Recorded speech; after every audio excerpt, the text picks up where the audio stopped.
जिस माता की पवित्रता खंडित हो गई उससे दैत्य पैदा हुए, और जिसकी पवित्रता खंडित नहीं हुई उससे देवता पैदा हुए। कौन पहले पैदा हुए और कौन बाद में पैदा हुए? राक्षस पहले पैदा हुए, इसलिए वो बड़े हो गए। बड़े में ताकत ज्यादा होती है। और देवता बाद में पैदा हुए, इसलिए वो छोटे हो गए। लेकिन भाव स्वभाव संस्कार, देवताओं का स्वभाव ही संस्कार ही ऐसा होता है, वो किसी के ऊपर आक्रमण नहीं करते। भारत की आज तक भी परंपरा चली आ रही क्या कि भारत अपने आप किसी के ऊपर आक्रमण नहीं करेगा। और दूसरे देशों की परंपरा क्या चली आ रही? आक्रमण करो और विस्तारवादी बनो, अपना राज्य बढ़ाओ। तो देवताएं हैं भारतवासी और असुर हैं सब विदेशी। देश के विपरीत, विमाना विपरीत स्वभाव संस्कार वाले देशी, माने देश के विपरीत स्वभाव संस्कार वाले क्या हुए? विदेशी। तो जो विदेशी स्वभाव संस्कार वाले हैं वो इस संसार में फलते फूलते हैं बाद में, जब से द्वापर युग शुरू होता है।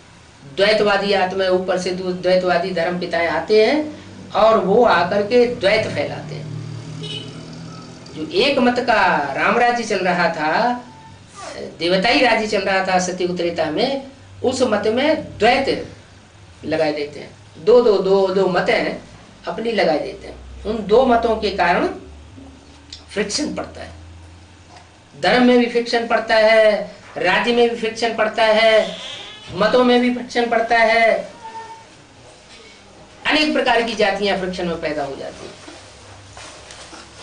वो सब आपस में टकराते हैं और टकराने के कारण सारी दुनिया में कलह, कलेश, अशांति बढ़ती चली जाती है और दुख भागता चला जाता है।